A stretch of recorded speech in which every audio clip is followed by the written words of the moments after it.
Hello friends, welcome to Praveen study point. दोस्तों, आज हम यूजी सेमेस्टर 3 का एक बहुत ही इंपॉर्टेंट क्वेश्चन पढ़ने वाले हैं जो कि 100% कंफर्म आने वाला है।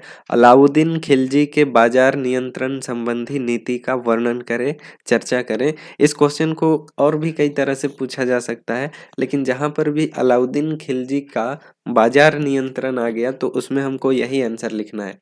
अगर इसको इंग्लिश में देखें तो फिर अलाउद्दीन खिलजी का मार्केट कंट्रोल पॉलिसी क्या था, इस तरह से क्वेश्चन आएगा। ठीक है, तो फिर इसका हम आंसर कैसे लिखेंगे वो हम अभी जानेंगे। ठीक है दोस्तों, तो सबसे पहले तो अगर आप चैनल में नए हैं तो हमारे चैनल को सब्सक्राइब कर लीजिए और साथ ही इसी तरह के और भी वीडियो का लेटेस्ट अपडेट पाने के लिए आप बेल आइकन को भी दबा लीजिए। ठीक है, तो अलाउद्दीन खिलजी के बाजार नियंत्रण संबंधी नीति का वर्णन करें, इस क्वेश्चन को हमको कैसे लिखना है। तो दोस्तों, हम सबसे पहले तो यहाँ पे इंट्रोडक्शन लिख सकते हैं। इंट्रोडक्शन में हम ये लिख सकते हैं कि अलाउद्दीन खिलजी की नीतियों ने ग्रामीण अर्थव्यवस्था तक ही सीमित न रहकर नगरीय बाजार व्यवस्था को भी प्रभावित किया। ठीक है, और आगे हम लिखेंगे कि उसे उन 7 अधिनियमों को जारी करने का श्रेय दिया जाता है जो बाजार नियंत्रण उपायों के रूप में जाने जाते हैं। ठीक है, बर्नी जो इस संबंध में हमारा मुख्य स्रोत है, केवल ऐसा प्रमाण है जिससे इन अधिनियमों के बारे में विस्तार से जानकारी प्राप्त होती है। ठीक है, बर्नी ही है जो हमें इन सभी की जानकारी देता है। तो दोस्तों, अलाउद्दीन खिलजी के बाजार नियंत्रण पर चर्चा हेतु हम निम्न अधिनियमों का विश्लेषण कर सकते हैं। दोस्तों, हमको अगर बाजार नियंत्रण संबंधी नीति के बारे में जानना है अलाउद्दीन खिलजी का, तो हमको इन अधिनियमों के बारे में चर्चा करना होगा, उसका विश्लेषण करना होगा। तो हम इस तरह से पॉइंट आउट करके लिख सकते हैं। हम फर्स्ट पॉइंट देंगे कि अधिनियम फर्स्ट। ठीक है, फिर लिखेंगे इसके अंतर्गत सुल्तानों ने सभी वस्तुओं, खाद्यान्नों से लेकर दासों, वस्त्रों, मवेशियों इत्यादि की कीमतों को निर्धारित कर दिया। मतलब सभी वस्तुओं, उसके बाद दासों, वस्त्रों, मवेशियों, सभी चीज़ों का जो मूल्य था उसको निर्धारित कर दिया। फिर हम ये लिख सकते हैं अपने उपायों को सफल बनाने के उद्देश्य से सुल्तान ने इन कीमतों को बलपूर्वक लागू करने की पूरी व्यवस्था की। ठीक है, तो इन नियमों को लागू करने के लिए, वो बलपूर्वक लागू करने के लिए उसको पूरा व्यवस्था भी किया। ठीक है, अगला हम ये पॉइंट डाल सकते हैं अधिनियम सेकंड। इसमें क्या था, तो इसके अंतर्गत एक बाजार नियंत्रक यानी कि सहना ए मंडी, उसके बाद खुफिया अधिकारी यानी कि बारीद, ठीक है, और गुप्तचरों जिसको हम मुन्हियानों कह सकते हैं, उनकी नियुक्ति की गई। ठीक है, सेकंड अधिनियम के अनुसार। अब थर्ड अधिनियम क्या था, तो सुल्तान ने दिल्ली और राजस्थान में झाइन नामक स्थान पर भंडार गृहों की व्यवस्था की। ठीक है, मतलब अन्न भंडार गृहों की व्यवस्था की। उसके बाद और क्या किया कि दोआब की खालिसा भूमि से भूमि कर वस्तुओं के रूप में वसूल किया जाता था। ठीक है, उसके बाद यह अनाज राज्य के अन्न भंडार गृहों में जमा होता था। मतलब अधिनियम 3 के अनुसार झाइन नामक एक प्लेस है, राजस्थान और दिल्ली से रिलेटेड एरिया है, मतलब वहीं पे कहीं पर है। उसके बाद दोआब की खालिसा भूमि से भूमि कर जो मिलता था उसको पैसे के रूप में, नगद रूप में ना लेकर के भूमि कर को अन्न के रूप में लिया जाता था और उसको उन अन्न भंडार जो बनाया गया था झाइन नामक स्थान में, वहां पे जमा किया जाता था। अब अगला हम ये लिख सकते हैं अधिनियम 4। अधिनियम 4 क्या था, तो खाद्यान्न व्यापारियों को सहना ए मंडी के नियंत्रण में रखा गया और उनसे जमानत ली गई। तो ये हम अधिनियम 4 में लिख सकते हैं। अधिनियम 5 अधिनियम 5 क्या कहता है, इसके अंतर्गत जमाखोरी पर प्रतिबंध था। मतलब साम्राज्य में कोई भी जमाखोरी अगर करता तो उसको कठोर दंड दिया जाता। ठीक है, उसके लिए कठोर पनिशमेंट का व्यवस्था था। इसके अंतर्गत सुल्तान, मतलब अधिनियम 7, ठीक है, इसके अंतर्गत सुल्तान स्वयं प्रतिदिन तीनों स्रोतों से अलग अलग जानकारी प्राप्त किया करता था। ठीक है, तो इतना सारा व्यवस्था अलाउद्दीन खिलजी किया था अपने मार्केट कंट्रोल पॉलिसी में, यानी अपने बाजार नियंत्रण जो नीति था उसमें इतना सारा वो व्यवस्था किया था, अधिनियम बनाया था। इसको हम नेक्स्ट पैराग्राफ चेंज करके ये लिख सकते हैं कि इस संदर्भ में हम सभी स्रोतों से यह ज्ञात होता है हमें कि सुल्तान को मूल्यों को कम रखने और बाजार में वस्तुओं की प्रचुर आपूर्ति जारी रखने में सफलता प्राप्त हुई। ठीक है, आगे हम ये लिख सकते हैं, परंतु इस बात को लेकर विभिन्न मत हैं कि इसका जो मार्केट पॉलिसी था वो किस कारण से था, क्यों था, कैसे था। ठीक है, किसके लिए बढ़िया था, इसके ऊपर बहुत सारा मत है। तो इसको हम ये लिख सकते हैं कि सुल्तान द्वारा बाजार नियंत्रण को क्यों लागू किया गया और किस किस क्षेत्र में इसको लागू किया गया, इस पर विभिन्न मत है। तो पहला मत तो दरबारी कवि अमीर खुसरो का है। तो ये लिखते हैं, दरबारी कवि अमीर खुसरो ने इन उपायों को यानी बाजार कंट्रोल पॉलिसी को अतिशय उदारता पूर्ण तथा साधारण जनता के सुख चैन व कल्याण हेतु बताया। ठीक है, चिश्ती नसीरुद्दीन महमूद जो है, जिसको चिरागे दिल्ली कहा जाता है, इसने इसे सुल्तान द्वारा सभी की भलाई के लिए किया गया प्रयास बताया। ये बताते हैं कि जो market control policy Alauddin Khilji की, वो सभी की भलाई के लिए किया गया एक प्रयास था। ठीक है, उसके बाद हमको इतिहासकार बर्नी से हमको पता चलता है, जैसे यहाँ पे हम इस तरह से लिख सकते हैं, इतिहासकार बर्नी का मत है कि इसके पीछे सुल्तान की परोपकारी भावना से ज्यादा वित्तीय कारण थे। मतलब जितना और लोग बोल रहे हैं कि अलाउद्दीन खिलजी दूसरों की भलाई के लिए ये सब कर रहा है, इतिहासकार बर्नी ये कहता है कि भलाई के लिए नहीं कर रहा है, भलाई के लिए तो कर ही रहा है, साथ में इसके बहुत बड़े वित्तीय कारण भी हैं, मतलब फाइनेंशियल रीजन भी है। क्या रीजन है वो देखते हैं। सुल्तान एक बड़ी सेना के निर्माण हेतु चिंतित था और वह मंगोल आक्रमणों के विरुद्ध अन्य उपाय जैसे सामरिक महत्व वाले स्थानों पर किलों का निर्माण और दिल्ली के चारों ओर दीवार खड़ी करके किलेबंदी करना चाहता था। ठीक है, क्या करना चाहता था, तो वो किलों का निर्माण करना चाहता था चारों ओर दीवार खड़ी करके।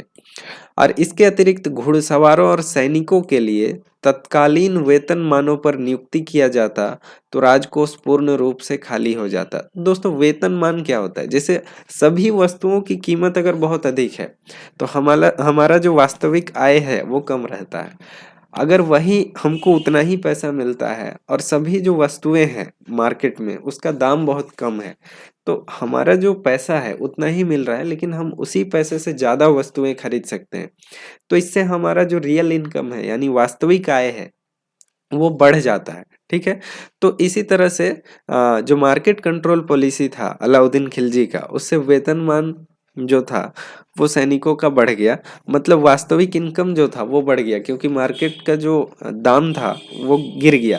मतलब सभी का मूल्य निर्धारित कर दिया था अलाउद्दीन खिलजी, सभी वस्तुओं का, दासों का, और कम कर दिया था, जिससे कि अपने राजकोष से कम पैसा सैनिकों को देना पड़ा और उनके वेतनमान जो थे वो समान रहे। ठीक है, तो इस तरह की बातें थी। तो इसको हम इस तरह से लिख सकते हैं, वेतनमानों की कमी उसी अवस्था में की जा सकती थी यदि कीमतों को पर्याप्त रूप से कम स्तर तक रखा जाता। ठीक है, अब नेक्स्ट हम ये भी लिख सकते हैं पैराग्राफ चेंज करके, बर्नी के ये विचार अधिक तर्कसंगत प्रतीत होते हैं। चूंकि हमको बहुत सारे 3 लोगों का हम विचार पढ़े, उसमें सबसे तर्कसंगत यानी कि सबसे जो तर्कपूर्ण बात है वो बर्नी का हमको लगता है। तो बर्नी का जो विचार है वो अधिक तर्कसंगत प्रतीत होते हैं, चूंकि मुख्य लश्करगाह यानी सैनिक छावनी दिल्ली में थी और अधिकतर शाही सैनिक दिल्ली और उसके पास आसपास के क्षेत्रों में तैनात थे। बाजार नियंत्रण का प्रमुख केंद्र स्वयं दिल्ली ही था।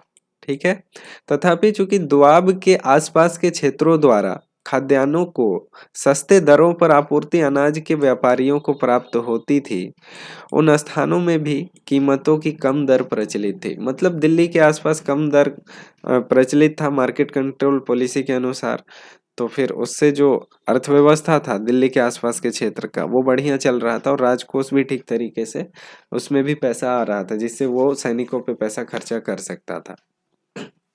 ठीक है, नेक्स्ट पैराग्राफ चेंज करके हम ये लिखेंगे कि, और ये जो पैराग्राफ चेंज हो रहा है इसको आप पॉइंट दे के भी लिख सकते हैं, और यहाँ पे हम ये लिखेंगे बाजार नियंत्रण लंबे समय तक जारी नहीं रहा। अब बाजार नियंत्रण कब तक रहा ये आप पॉइंट लगा सकते हैं, और किस तरह से कितने समय तक बाजार नियंत्रण रहा, और इस पॉइंट में हम ये लिखेंगे कि बाजार नियंत्रण लंबे समय तक जारी नहीं रहा और अलाउद्दीन खिलजी के शासनकाल के बाद हमें इसके बारे में सूचना नहीं मिलती है। मूल्य नियंत्रण जो है, मूल्य नियंत्रण में सफलता प्राप्त करने के लिए एक अत्यंत कार्यकुशल और चौकन्ने प्रशासन की जरूरत थी। ठीक है, अतएव इसके जारी न रहने का एक संभाव्य कारण पर्याप्त रूप से योग्य प्रशासन की कमी का होना रहा होगा। तो ये भी एक कारण रहा होगा जिससे कि बाजार नियंत्रण आगे तक और भी लंबे समय तक जारी नहीं रहा। ठीक है, लेकिन क्या होता है, परंतु इरफान हबीब जो है, इरफान हबीब कहते हैं कि अलाउद्दीन खिलजी के उत्तराधिकारियों द्वारा मूल्य नियंत्रण की नीति को त्यागने के लिए ये मत सही नहीं है। वो एक अलग मत प्रकट करते हैं, अलग विचार है उनका। वो कहते हैं चूंकि कम कीमतों के प्रचलन का अर्थ उन क्षेत्रों में कम राजस्व प्राप्ति था। ठीक है, मूल्य नियंत्रण कम कीमत वाले क्षेत्रों के सीमित होने तक ही व्यवहारिक था और अधिकांश व्यय भी वहीं केंद्रित था। मतलब कम कीमत जो मार्केट में था उस समय तक ही मार्केट कंट्रोल पॉलिसी ठीक था, लेकिन अब इनकम भी बहुत ज्यादा आ रहा है, राजस्व भी बहुत ज्यादा आ रहा है राजकोष में, तो मार्केट कंट्रोल पॉलिसी का ऐसे जरूरत ही नहीं है कि मार्केट में सभी वस्तुओं का दाम कम रहे, ये जरूरी नहीं रहा, ये बोल रहे हैं इरफान हबीब। ठीक है, इसीलिए मार्केट कंट्रोल पॉलिसी को लागू करना ये जरूरी ही नहीं रहा, तो फिर इसको लागू क्यों किया जाए। अलाउद्दीन खिलजी के उत्तराधिकारियों के लिए ये बात इरफान हबीब कहते हैं। ठीक है, और मंगोल के खतरे के टलते ही सेना और व्यय को दिल्ली और उसके आसपास ही केंद्रित न कर उसका विकेंद्रीकरण करना आवश्यक हो गया। पहले सेना वहां रहता था दिल्ली में, तो उसके लिए मार्केट कंट्रोल पॉलिसी जरूरी था, उसको जो वेतन मिलता था उससे कम दाम में सब चीजों को खरीदना होता था। लेकिन अब वो सेना ही नहीं रही, क्योंकि मंगोल जो आक्रमण करने वाले थे उनका खतरा टल गया। तो सेना को एक जगह केंद्रीकृत क्यों रखा जाए, उसको पूरे भारत में जहां जहां उनका प्रांत था, जहां जहां उनका साम्राज्य था फैला था, सेना को विकेंद्रीकृत कर दिया गया। मतलब इधर उधर जहां जरूरत थी वहां पे भेज दिया गया। ठीक है, तो फिर अलग अलग जगह, हर जगह तो मार्केट कंट्रोल किया नहीं जा सकता, इसलिए ये जो मार्केट कंट्रोल पॉलिसी वाला जो कॉन्सेप्ट था वो अब लागू नहीं हो सकता था। इरफान हबीबी ये कहते हैं। ठीक है, अब देखिए, अतः अब कोषागार के हित मूल्य नियंत्रण को समाप्त करने में ही था। मतलब अब कोषागार का हित किसमें था कि मूल्य नियंत्रण को समाप्त किया जाए, मार्केट कंट्रोल पॉलिसी को समाप्त किया जाए। इसीलिए ये जो मार्केट कंट्रोल पॉलिसी है वो समाप्त हो गया। दोस्तों, आप जब इतना लिख लेते हैं तो आप नेक्स्ट पेज में आप निष्कर्ष लिखिएगा। निष्कर्ष एक पॉइंट दे करके लिखिएगा और उसमें आप ये लिख सकते हैं कि उपरोक्त सभी तथ्यों के अध्ययन या फिर विश्लेषण करने के से पता चलता है कि, उसके बाद आप ये लिख सकते हैं कि मार्केट कंट्रोल पॉलिसी किस लिए लाया गया था। मतलब इन परिस्थितियों के अंदर market control policy Alauddin Khilji के द्वारा लाया गया था, और समय परिस्थिति के बदलने के साथ साथ हम यह देख सकते हैं कि मार्केट कंट्रोल पॉलिसी दिल्ली सल्तनत में लागू करना जरूरी नहीं रहा। ठीक है, और इसका एक पक्ष ये भी हो सकता है कि उत्तराधिकारी योग्य नहीं रहे, लेकिन हम अयोग्य उत्तराधिकारी नहीं कह सकते, क्योंकि उतने भी अयोग्य ये लोग नहीं थे। ठीक है, तो इरफान हबीब का जो स्टेटमेंट है वो हम यहाँ पे पुट करेंगे। उसके बाद लिखेंगे कि इस तरह market control policy Alauddin Khilji के शासनकाल के बाद दिल्ली सल्तनत में लागू नहीं रहती है। ठीक है, तो हमारा इंट्रोडक्शन, बॉडी, निष्कर्ष सारा कंप्लीट हो गया। और अगर हम इतना लिखते हैं तो हमें इसको थोड़ा सा और एक्सपेंड कर दीजिएगा, तो ये पूरा का पूरा आंसर जो है वो 4-5 पेज का हो जाएगा। जितना आप लिखना चाहते हैं उतना का हो जाएगा।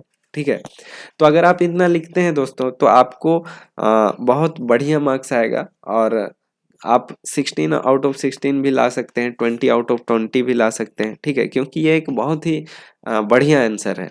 आप यहाँ पे देख सकते हैं, हम फर्स्ट पैराग्राफ में जाएंगे, ये क्वेश्चन हो गया और ये आपका इंट्रोडक्शन हो गया। उसके बाद अधिनियम फर्स्ट आपका हो गया, उसके बाद आपका यहाँ पे अधिनियम सेकंड, फिर अधिनियम थर्ड, अधिनियम फोर्थ, अधिनियम फिफ्थ, सेवेंथ। ठीक है, उसके बाद आप उस अधिनियमों को डिस्क्राइब करते हैं, फिर कौन लोग इसके बारे में क्या क्या मत देते हैं, ठीक है, वो हम डिस्क्राइब करते हैं। उसके बाद बाजार नियंत्रण कब तक रहा वो देते हैं, फिर उसमें निष्कर्ष लिखते हैं, अपना व्यू देते हैं। ठीक है, तो ये आंसर जो है वो पूरा का पूरा कंप्लीट आंसर बन जाता है। ठीक है दोस्तों, हमारे चैनल में आप बने रहिए इसी तरह के वीडियो के लेटेस्ट अपडेट पाने के लिए। चैनल को सब्सक्राइब कीजिए, बेल आइकन को दबाइए। ठीक है, इसी तरह के और भी इम्पोर्टेंट क्वेश्चन हम आपके लिए लेते आएंगे। तो दोस्तों मिलते हैं नेक्स्ट वीडियो में, तब तक के लिए धन्यवाद। जय हिंद।